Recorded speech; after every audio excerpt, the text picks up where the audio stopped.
सुना जाना है और जिनको हम लगातार सुनते रहे हैं, और सांप्रदायिकता और फासिज्म के दौर में जिनकी आवाज़ लगातार देश के कोने कोने में गूंज रही है, और जिनके बारे में आरएसएस को पांचजन्य और आग्नेय में छापना पड़ता है कि इनको पाकिस्तान से पैसा आता है बोलने के लिए, ऐसे पाकिस्तान समर्थित विद्वान और जनशिक्षक प्रोफेसर राम पुनियानी को मैं सादर आमंत्रित करता हूं। आज के वो मुख्य अतिथि हैं, आए और बात करें।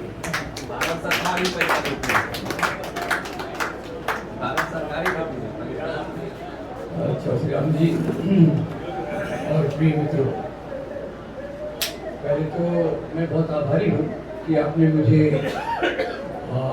इस कार्यक्रम में बुलाकर कई नई चीज़ें सीखने का मौका दिया।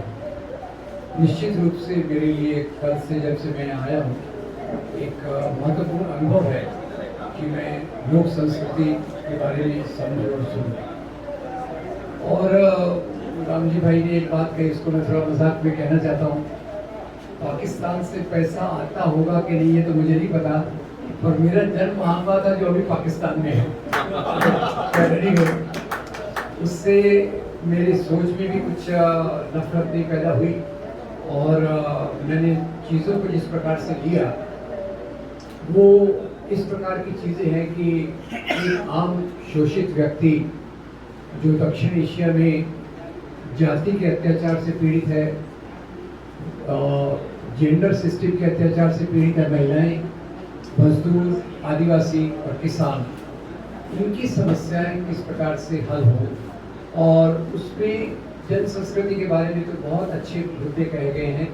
मेरा बहुत उसमें अध्ययन भी नहीं है, पर इतना मैं जानता हूँ कि पहले भी जन संस्कृतियों में ऐसे राजाओं का चित्रण है जिन्होंने लोक कल्याणकारी नीतियाँ अपनाई।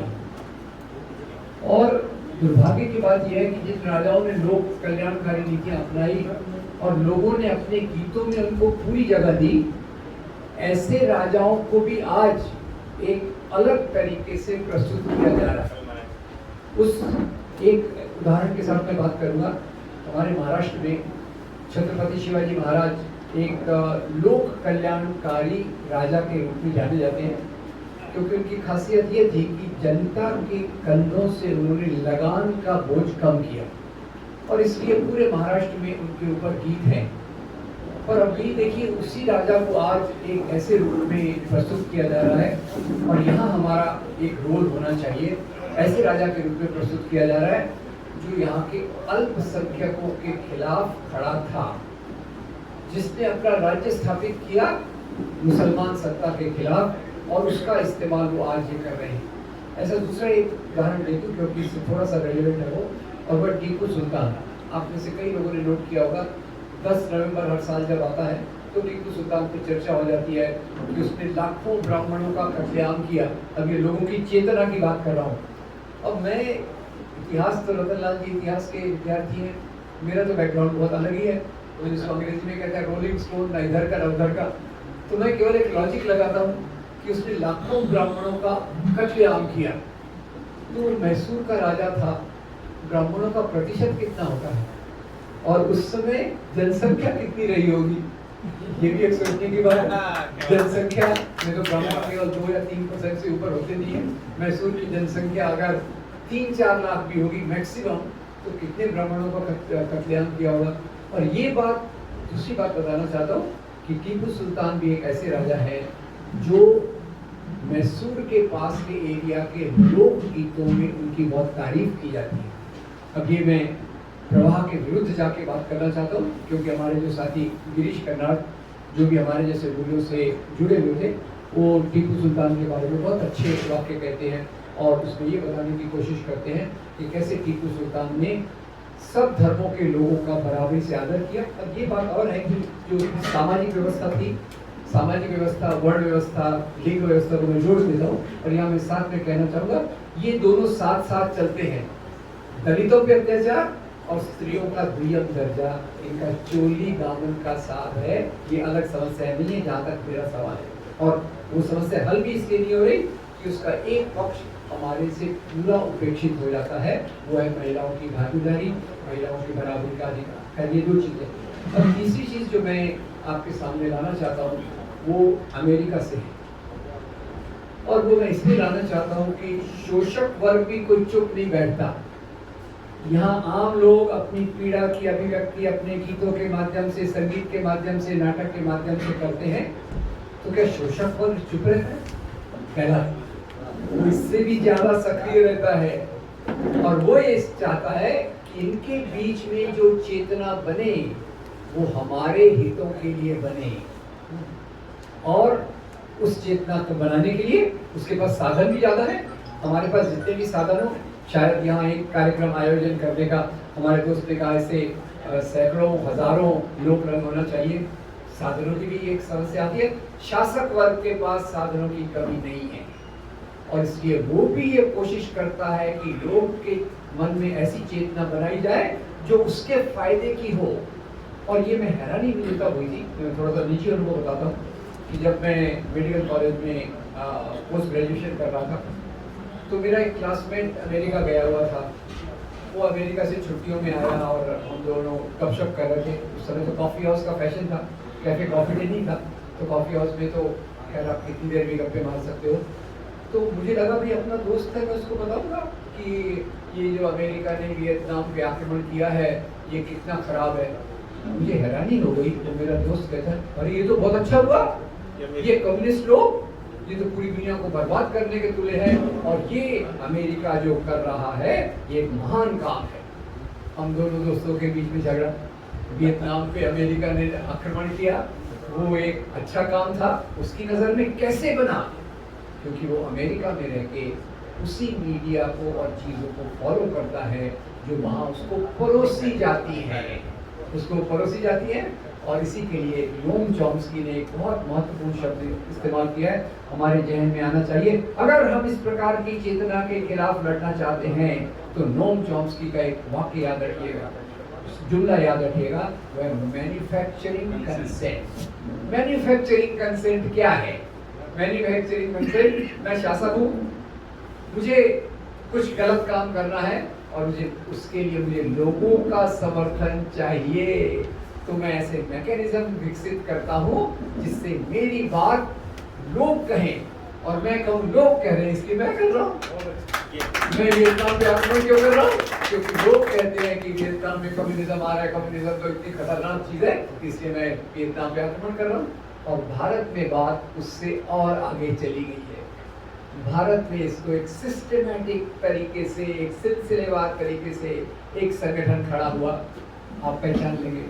मैं हिंट भी दे सकता हूँ, वो जो पहले हाफ पैंट पहनती थी आजकल फुल पैंट पहनती, सिलसिलेवार तरीके से वो खड़ा हुआ और उसने कहा मुझे आज़ादी के आंदोलन से कोई लेना देना नहीं है, मुझे तकलीफ ये है कि यहाँ का दलित वर्ग शिक्षा प्राप्त कर रहा है। याद कीजिए महात्मा ज्योतिराव फुले, भीमराव बाबा साहब अम्बेडकर, दलित वर्ग शिक्षा प्राप्त कर रहा है, और उतना ही खराब स्त्रियों के बीच में शिक्षा ले जाने के लिए सावित्रीबाई फुले हैं। अगर मुझे आप 2-4 वक्त का सीमा नहीं देते तो मैं इसमें थोड़ा सा ये बताना चाहता हूँ। तो आरएसएस को तकलीफ ये नहीं थी कि हिंदू धर्म खतरे में है, शायद उसका हिंदू धर्म भी अलग होगा, धर्म है कि नहीं है वो भी मुझे पता नहीं, वो पूजा पाठ करते हैं या मंदिर में जाते हैं, उनकी धर्म की परिभाषा भी अलग है। पर उनको तकलीफ क्या थी? तकलीफ क्या थी कि स्त्रियों के बीच में और दलितों के बीच में शिक्षा जा रही है, और शिक्षा ये सशक्तिकरण का माध्यम है। इसे याद कर कीजिए, इन दोनों चीजों को रोकने के लिए उनके जो फॉलोअर थे, उनके जो बेस थे, उन्होंने कितनी बड़ी बड़ी अफवाह फैलाई दलितों के बीच की शिक्षा के लिए, कि तो वो हमारी मराठी में एक है थोड़ा सा ये कहावत, कलयुग आले शिक्षा गेली शूद्रा घरी। हे भगवान, क्या घोर कलयुग आ रहा है, शिक्षा की देवी सरस्वती शूद्रों के घर जा रही है, ये अफवाह फैलाई गई ताकि उनकी शिक्षा को रोका जा सके। अब खैर, स्त्रियों की शिक्षा के बारे में और मजेदार मामला, सावित्रीबाई फुले स्कूल जाती थी और 2 साड़ियां लेकर जाती थी। क्यों? फतवा आ गया था, फतवा, और पता नहीं उसमें हिंदू धर्म में क्या करते हैं, फतवा आ गया था कि स्त्रियों की शिक्षा ये हमारे धर्म के खिलाफ है। तो वो जाती थी, उनकी सहेली फातिमा शेख भी जाती थी, तो रास्ते में उन पर कीचड़, गोबर, गंदगी फेंकी जाती थी, इसलिए एक्स्ट्रा साड़ी लेकर जाती थी ताकि वो स्कूल में जाकर ठीक ठाक कपड़ों में लड़कियों को पढ़ा सके। अब लड़कियों की शिक्षा को रोकने के लिए क्या क्या हुआ, क्योंकि यहाँ तो ज्यादा महिलाएं हैं नहीं, फिर भी मैं चाहता हूँ कि हम, ये केवल महिलाओं का प्रॉब्लम नहीं है, ये हमारा प्रॉब्लम है। Gender is a males problem as what, इस बात को याद रखिए। तो उसके लिए मैं आपको एक मजेदार बात बताना चाहता हूँ। लड़कियों की शिक्षा को रोकने के लिए एक अफवाह उड़ाई गई, और हम सब तो जानते हैं अफवाह में बहुत पावर होता है। दंगे करवा देती है, गणपति की मूर्ति को दूध भी पिला देती है। तो अफवाह फैलाई गई कि जो स्त्री पढ़ लिख लेगी वो जल्दी विधवा हो जाएगी, उसका हस्बैंड मर जाएगा। पर खैर, स्त्रियों को मैंने तो रीअश्योर करना चाहता था, ऐसा नहीं होता है। मेरी पत्नी बहुत पढ़ी लिखी MBBS डॉक्टर है, 40 साल से मुझे टॉलरेट कर रही है, इस मिनट तक विधवा नहीं हुई है, आगे का मुझे पता नहीं है। तो खैर, RSS की तकलीफ, और ये RSS इधर कह रहा हूँ, पर याद रखिए मुस्लिम लीग की राजनीति कुछ अलग नहीं होती, पर ये RSS दुनिया का सबसे यूनिक ऑर्गेनाइजेशन है। हिटलर का अध्ययन कीजिए, मुसोलिनी का अध्ययन कीजिए, आयतुल्लाह खोमेनी का अध्ययन कीजिए, जिन्होंने भी धर्म के नाम पे, जाति के नाम पे, नस्ल के नाम पे समाज में संकीर्णता लाने की कोशिश कीजिए। ऐसा कोई संगठन, किसी का बैकअप संगठन नहीं है। तो उनका एक ही काम था मुख्य, कि सामाजिक चेतना को कैसे बदले। एक तरफ सामाजिक चेतना को बदलने के लिए ज्योतिराव फुले हैं, भीमराव बाबा साहब अम्बेडकर है, बाद में पेरियार भी आए, सावित्रीबाई फुले आए, जन चेतना बदल रही थी। और उसका प्रतिबिंब के रूप में केवल एक बात बता देता हूँ, ये मौखिक नहीं है, लिखित बात है। सावित्रीबाई फुले उस समय ये चीजों को किताबों के रूप में लिखती भी थी। उनकी एक बहुत सुंदर किताब है, आपने उसका अध्ययन करना चाहिए, काव्य फुले। और उन्होंने उस समय किताब लिखी, स्त्री पुरुष तुलना, और उसमें वो बताती हैं कि स्त्रियों का दर्द क्या है और पुरुषों का दर्द क्या है। ये जब चीजें समाज में उभर रही थी, उसी के साथ साथ मजदूरों के बीच में संगठन हो रहा था। याद रखिए, कॉमरेड सिंगारवेलु, नारायण मेघाजी लोखंडे, आपको नाम नहीं पता होंगे तो बाद में जाके देख लीजिएगा। ये मजदूरों को संगठित कर रहे थे, और ये सब क्योंकि इनकी आदत क्या थी, इनका उगम कहाँ से हुआ? इनका उगम हुआ सामंती समाज के नेताओं से। यहाँ थोड़ा सा विस्तार कर दो, मुस्लिम लीग हो, हिंदू महासभा हो, RSS हो, इनकी जो जड़ें हैं यहाँ के डूबते हुए वर्ग, जो डूबे नहीं। कभी भी लोकतांत्रिक क्रांति होती है तो ये वर्ग अपनी विचारधारा के साथ समुद्र में डुबाए जाते हैं। यहाँ रहा, एक तरफ से नया वर्ग नए मूल्य आने की कोशिश कर रहे हैं, पुराने लोग खत्म नहीं हुए, अपनी विचारधारा को मजबूत रखा, और उसने इस संगठन ने कहा जन चेतना पर मैं अधिकार करूंगा। ये उन्होंने सोचा होगा, और इसके लिए पहले शाखाओं में सीमित संख्या में, बाद में इसी एक काम को लेकर वो 95 ईयर से काम कर रहे हैं। आपको योगेंद्र यादव को मैं एक अनुभव बताता हूँ। योगेंद्र अभी चुनाव हुए, हम सब चुनाव से बहुत पहले आशान्वित थे, फिर बहुत दुखी हो गए, उनमें से कई लोग निराश भी हो गए। और ये बात मेरा पहला भी अवलोकन था कि मैं पहले खुद का बता दूँ, फिर योगेंद्र जी पे आऊँगा। मैं खुद का बताता था कि मेरे आसपास भी, हमारे आसपास ज़्यादा जनरली हैं रिश्तेदार हों, करीबी दोस्त, अभी उनसे तो दोस्ती भी कम हो जाती है, पर रिश्तेदारों से तो रिश्ते ख़त्म नहीं होते। तो बात करो, मेरे एक चाचा हैं, काफ़ी ओल्ड, RSS के करीब है। मेरा एक भांजा है हैदराबाद में, RSS के करीब है। मैं एक दिन नागपुर में था, चाचा जी से बात कर रहा था राजनीति के बारे में, जनरल चीज़ों के बारे में, और याद, विश्वास कीजिए मेरा दोस्तों, जो शब्दों का उन्होंने इस्तेमाल किया, तीसरे दिन मैं हैदराबाद में था, मेरा भांजा भी वही शब्द बोल रहा था, डिट्टो टू डिट्टो, कोई उसमें फर्क नहीं है।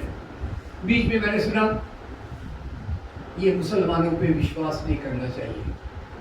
तो एक हमारी मलयालम की बहुत बड़ी लेखिका ज्ञानपीठ विजेता है, वो भी 3 दिन घर पे आई, तो मुसलमानों पे विश्वास नहीं करना चाहिए। तो वहाँ से मेरा सोच चालू हुआ, जो योगेंद्र यादव जी ने कंफर्म कर दिया। योगेंद्र यादव जी एक इंटरव्यू दे रहे थे इलेक्शन के पहले, और वो कह रहे थे कि इलेक्शन में इतना क्योंकि ये जो अखिलेश यादव की मीटिंग्स में लोग आ रहे हैं उनका जीतना निश्चित नहीं है। तो इंटरव्यू ने पूछा क्यों? बोले मैं शहर में बीजेपी के कार्यकर्ताओं के साथ बात करता हूँ योगेंद्र यादव के रूप में।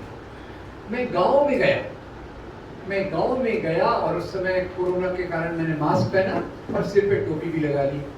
ज़्यादा लोग मुझे पहचानते नहीं थे। मैं लोगों से बातचीत करने लग गया। महंगाई क्यों है? बोले महंगाई तो हर जगह होती है। कोरोना में इतने लोगों का प्रॉब्लम हुआ, बोले कोरोना तो दुनिया भर में है। और तीसरी बात, पेट्रोल की कीमतें बढ़ रही हैं। बोले उसके लिए मोदी जी क्या कर सकते हैं, वो तो वहाँ का है। शहर का बीजेपी कार्यकर्ता और गांव का एक आदमी, भाषा में कोई फर्क नहीं है। ये है जन चेतना का निर्माण। इसको जैसे नोम चॉम्स्की ने कहा मैन्युफैक्चरिंग कंसेंट, इसके लिए आप दूसरा शब्द हिंदी में अच्छा सोचिए। जन चेतना का निर्माण पिछले जो 95 ईयर से किया गया है वो कैसा है। लोक संस्कृति में तो कितनी अच्छी अच्छी प्यारी प्यारी बातें मैंने सुनी, पर मुझे लगता है आज का वक्त ऐसा है कि जब लोक संस्कृति को मैनिपुलेट करने के लिए सरकारी ताकतें हैं, संगठनात्मक ताकतें हैं, और उसमें जैसे कहते हैं ना करेला और ऊपर से नीम चढ़ा, ऊपर से वो सोशल मीडिया आ गया। हर एक की जेब में है और हर एक की जेब में वो मैसेजेस आते रहते हैं कि ये कितना खराब है, रिजर्वेशन कितना बुरा है, ये लोग कहते रहते हैं और ये अगली जनरेशन के लोग निश्चित रूप से कहते हैं। तो मुझे लगता है कि जो पुराने समय में शिक्षा और इस प्रकार के साधनों के प्रसार के पहले रतनलाल जी ने बहुत अच्छी बात की कि जो नए साधन आते हैं उसका इस्तेमाल करके उसके आधार पे भी हमको चलने की ज़रूरत है। तो पहले जो चीज़ थी, स्त्रियां अपने दुख का व्यक्त करती हैं और इतने सुंदर सुंदर नृत्य बनाती हैं, और ये आज उसमें क्या हो रहा है और हमें किस प्रकार से हस्तक्षेप करना है। मेरा मुख्य मुद्दा हस्तक्षेप का है। मुझे कार्ल मार्क्स का वो वाक्य हमेशा याद रहता है। सबसे पहले वही वाक्य रहता है, philosophers have interpreted the world in so many ways, the point however to change it। दार्शनिकों ने दुनिया को बहुत प्रकार से समझने की कोशिश की है, मुद्दा है कि हम उसको बदलें कैसे। और बदले कैसे में एक तरफ तो आंदोलन थे, भगत सिंह ने अपने प्राणों का बलिदान दिया, कितने लोगों को संदेश दिया। बाबा साहब के बारे में जैसे बताया, एक के बाद एक लगातार जन चेतना में परिवर्तन लाते गए। याद रखिए 14 तालाब का जब उन्होंने आंदोलन किया, उसको उन्होंने सत्याग्रह का, और उसका मैं फोटो, वो जैसे ये इलस्ट्रेटेड किताब के बारे में हमारी नेपाल की मित्र ने बताया, ऐसी किताब सोशल जस्टिस पे भी हम कोशिश कर रहे हैं। उसमें 14 तालाब में अम्बेडकर जी को आप देखिए, उनके साथ पुरुष भी हैं और महिलाएं भी बराबर की संख्या में हैं। ये जन चेतना का भाग था जो अम्बेडकर, भगत सिंह जैसे लोगों ने इस देश में दिए। फिर क्या गांधी को कई लोग पसंद नहीं करते, मैं किसी को पूरा पसंद नहीं करता, थोड़ा थोड़ा जिसकी क्रेडिट है उतना जरूर देना चाहिए। उन्होंने भी जो चीज़ें दी, अगर आप श्याम बेनेगल का वो सीरियल देखिएगा, भारत एक खोज, बहुत देखने लायक है। उसमें नौजवान इंस्पायर होके, आज़ादी के आंदोलन से इंस्पायर होके गांव-गांव जाके लोगों के बीच में संघर्ष करते हैं और वहाँ से वो जन चेतना को बदलने की कोशिश करते हैं। अब आज़ादी मिल गई, आज़ादी के बाद कोई और संगठन नहीं रहा जो इस जन चेतना पर काम करे। बाबा साहब नहीं रहे, दुर्भाग्यवश मैं कहना चाहता हूँ, उसके बाद वैसा एक भी व्यक्ति नहीं आया जो अपने खुद के स्वार्थों से ऊपर उठकर मैं एमपी बन जाऊंगा, मैं मिनिस्टर बन जाऊंगा, इससे ऊपर उठकर जो सोचे कि मुझे दलित समाज के लिए, सामाजिक बराबरी के लिए, सोशल जस्टिस के लिए काम करना है। वैसे बिखरे हुए लोग बहुत हैं जो इस प्रकार की बातें करते हैं, और उस प्रकार का एक नेतृत्व मुझे आज नहीं दिख रहा। मैं उसके लिए माफ़ी चाहता हूँ और मैं निश्चित रूप से ऐसे कई दोस्तों को रेखांकित कर सकता हूँ जिन्होंने इसमें बहुत महत्वपूर्ण योगदान दिया है। पर मुद्दा ये है कि ये चीज़ें हम लोगों तक पहुंचा पा रहे हैं कि नहीं, और वहाँ लोक रंग जैसी संस्थाओं की ज़रूरत है। सवेरे मैं दोस्तों से बात कर रहा था कि एक दूसरा थोड़ा सा इससे मिलता जुलती बात बता दूं कि दंगे बहुत परेशानी की बात हो रही। रामनवमी हम सेलिब्रेट करते हैं मंदिर में न जाके नहीं, मस्जिद में जाकर। ये एक नया ट्रेंड चालू हो गया है कि हमें अपना त्योहार मनाना है, मस्जिद में जाकर बाहर नारे लगाकर, गालियां देकर और गालियों का उपयोग करके इस चीज के साथ अब इसका ये कैसे सब आया, ये अचानक नहीं आया। 25 साल 30 साल पहले तक पूरी इसकी तैयारी कर ली गई थी, जमीन तक इसकी चीज़ें चली गई।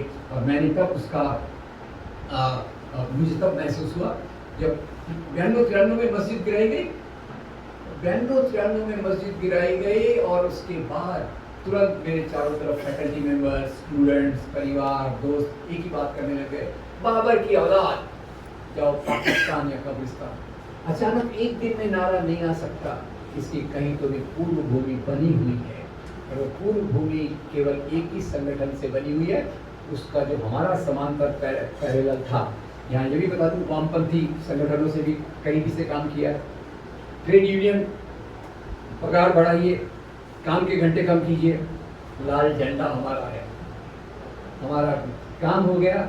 उसके बाद भगवे झंडे के नीचे बैठकर सत्यनारायण की पूजा, बुद्धि बंद वाला मामला चालू है। उसमें हमने इस प्रकार की बात नहीं सोची कि चेतना के निर्माण में भी हमें एक ऐसा कंड्यूट रास्ता, पुल बनाना है जो हमारे विचारों को तार्किक रूप से, रैशनल रूप से समाज के तबकों तक ले जाए। और इनका सबका गहरा अंतर संबंध है। ये आसाराम बापू और वो क्या नाम है उनका, जो राम रहीम, आपने बराबर सही पहचाना है, ये केवल ऊपरी दिखने वाले हैं, इनके नीचे ऐसे बहुत सारे तत्व छुपे हुए हैं। एक तरफ से हमारे तार्किक सोच पे आक्रमण, और लोग उसको स्वीकार करने लगे। देखिए कोरोना के जमाने में दुनिया भर के साइंटिस्ट स्ट्रगल करते रहे और हमारे आविष्कार हो गए, कोरोना आ गया, और आसपास के लोग कहने लग गए हम अपनी चीजों की कदर नहीं करते, इसीलिए आप लोग, मेरे जैसे लोग कोरोना को स्वीकार नहीं करते वगैरह वगैरह। तो ये पूरी जो एक प्रक्रिया है, इस प्रक्रिया में सबसे बड़ा जो फेलियर हमारा है वो है अपने विचारों को अंतिम व्यक्ति तक ले जाना समाज के। ये मैं ज़्यादा दूसरी मुद्दों पे नहीं जाता, वो क्योंकि सांप्रदायिकता पे तो मैं अध्ययन करने की कोशिश करता रहता हूँ, पर ये जो मुद्दे हमारे सभी मुद्दे, और आज का तो मुझे सांप्रदायिकता पे खास तौर से इसलिए काम करना पड़ता है क्योंकि मेरा ये विश्वास है कि सांप्रदायिक राजनीति यहाँ के लोकतंत्र को समाप्त कर देगी। यह दिया है जो भी आप सोच लीजिए, और लोकतंत्र के बगैर सामाजिक आंदोलन प्रगति नहीं कर सकते, सामाजिक आंदोलन के बगैर बराबरी का रास्ता खुल नहीं सकता। इसलिए आज मैं केवल एक चुनौती के रूप में इतना रखना चाहता हूँ कि अगर हमें जन चेतना के निर्माण में योगदान करना है तो लोक रंग केवल एक गांव में होता है, मिनी लोक रंग क्या हर जगह हो सकते हैं।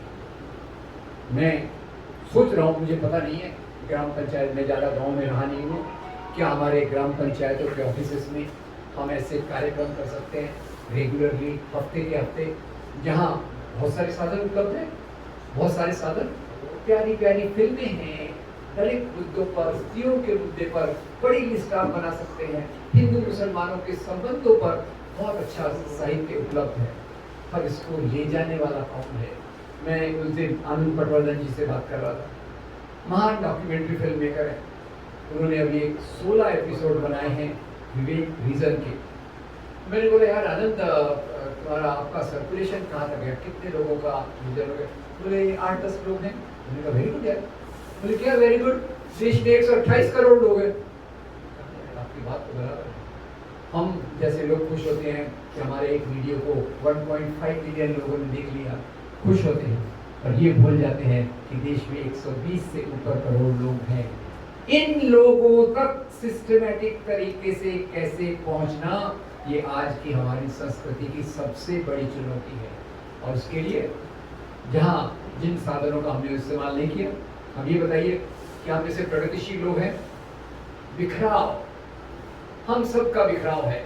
और मैं यहाँ निजी एक बात बताता हूँ, 1970 में मैं जब आंदोलन से जुड़ना चाहता था तो वो CPI, CPM, ML के बाद तो एक लाइन लग गई, pro Maoist, anti Maoist, pro लिम्पियाओ।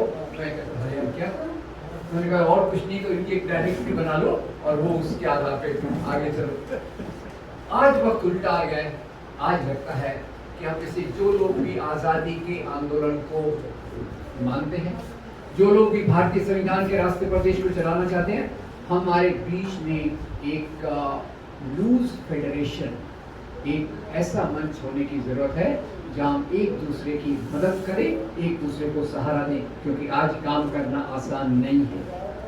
कभी डेथ थ्रेट आएगी, कभी जान की धमकी आएगी, कभी दूसरी प्रकार की धमकी आएगी, और फिर बाद में ये सारे संस्थान तो उन्होंने खोल रखे हैं जो इस चीज को करें। तो मुझे लगता है कि एक तो हमारे खुद के कार्यकर्ताओं की समझ को विकसित करना, हमारे खुद के कार्यकर्ताओं की समझ को विकसित करना, दूसरा इस समझ को समाज के लोगों तक ले जाने के लिए एक ऐसे केंद्र जिसको आप कम्युनिटी अड्डा कह सकते हैं, कम्युनिटी अड्डा, और हम में से सब लोग उसमें वक्त दें। कम्युनिटी से कैसे जुड़ना, ये एक हमारे लिए चुनौती है। दूसरे लोग जुड़े हैं, दलितों से जुड़े हैं, आदिवासियों से जुड़े हैं, शहरों के लोग से जुड़े हैं। याद रखिए अभी का लेटेस्ट स्टैटिस्टिक्स, या अगर मैं सही हूं तो दलित जो रिजर्व सीट्स हैं उसमें सबसे ज्यादा सीट बीजेपी की है, आदिवासी सबसे ज्यादा सीट बीजेपी की है। अब ये हम कहते हैं ना, उनको वास्तव में जो एजेंडा है हिंदू राष्ट्र का, वो हिंदू राष्ट्र का एजेंडा दो पैर पे चलता है। उसका एक पैर है मुसलमान और ईसाइयों को विदेशी मानना, और दूसरा पैर है मनुस्मृति के मूल्यों को परिष्कृत रूप में सामने ले आना। मुख्य मुद्दा तो कई बार मुझे लगता है यही कि दलितों को नीचे दबाना, स्त्रियों को मार्जिन पे ढकेलना, ये उनका केंद्रीय मुद्दा है। और याद रखिए, वही मैं दलित शब्द व्यापक रूप में रख रहा हूँ, उसी में से आज उनकी सीट सबसे ज्यादा आ रही है। ये हमारे लिए चिंता का विषय होना चाहिए कि हम क्या कर रहे हैं।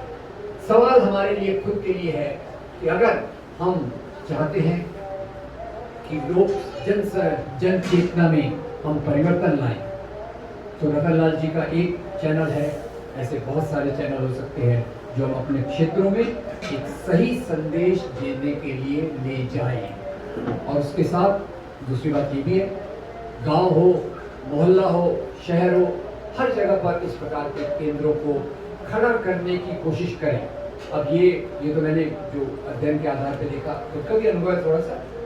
5 से 15 साल के लड़के पहले जाते थे खेलने के बहाने जाते थे और दिमाग में जहर भरकर ले आते थे। वो जहर इतना परमानेंट डोज था, जिसको अंग्रेजी में कहते हैं permanent depot in the body, उस प्रकार से उनके दिमाग में चलता रहता है, जिसके आधार पे वो राजनीति करते हैं। हमारे पास तो बहुत प्रगतिशील मूल्य हैं जो आम लोगों तक ज्यादा अपील करना चाहिए। याद रखिए, वो मूल्य जिसकी बात करते हैं, नफरत की बात करते हैं, कई बार जल्दी हजम हो जाती है, पर नफरत की बात ज़्यादा टिक नहीं सकती, क्योंकि लोग खुद भी इस बात का महसूस करते हैं कि जहाँ एक तरफ भक्ति परंपरा हो, सूफी परंपरा हो, जो आज़ादी के आंदोलन में जिस प्रकार से लोगों ने मेल जोल करके को देखा होगा, ये मेल जोल की बात को ले जाने के लिए कम्युनिटी अड्डा, उसमें आपको स्थानीय तरीके से, आपको यानी हमको स्थानीय तरीके से सोचना पड़ेगा किस प्रकार से हम रेगुलरली वीडियोस दिखाएं, फिल्में दिखाएं, लाइब्रेरी बनाएं, कुछ लीफलेट्स निकालें, जिसके आधार पे उनकी चेतना को एक सही दिशा देने की कोशिश। सही मतलब वो जो उनके खुद के हित में है, उनके खुद के हित में, जो उनके अधिकारों के लिए है, जो उनकी डिग्निटी, इज्जत के लिए है। ये हमारा मेरे ख्याल से मुख्य लक्ष्य होना चाहिए। मैं इस बात पर इतना ही कहना चाहूँगा कि आज जितनी चुनौतियाँ हमारे सामने हैं, जन चेतना के निर्माण में उतनी चुनौतियां पहले नहीं थी। कई बार मुझे लगता है पानी सिर से ऊपर उठ रहा है, सिर से ऊपर जा रहा है, और ये एक शायद द फाइनल कॉल है कि हम इस प्रकार के चेतना अभियान को एक आंदोलन के रूप में शुरू करें, जहां ज़्यादा से ज़्यादा लोगों को जोड़ें और एक कॉमन मिनिमम अंडरस्टैंडिंग, उस कॉमन मिनिमम अंडरस्टैंडिंग में भारतीय संविधान आएगा, आज़ादी के आंदोलन के मूल्य आएंगे, उसके आधार पर हम एक दूसरे के साथ कंधे से कंधा मिलाकर समाज में चेतना के निर्माण के लिए हर एक तरीके का इस्तेमाल करके, व्हाट्सएप ग्रुप, फेसबुक पेजेस, ये ईमेल ग्रुप्स, जो भी हमारे साथ मिलता है, छोटे छोटे वीडियो, बड़े बड़े वीडियो, इनको लोगों तक पहुंचाने की जिम्मेदारी आज हमारी है। वरना वरना मुझे लगता है कि जिस चीज़ का हम सपना देखते हैं वो हमारे लिए कभी संभव नहीं है। Thank you very much.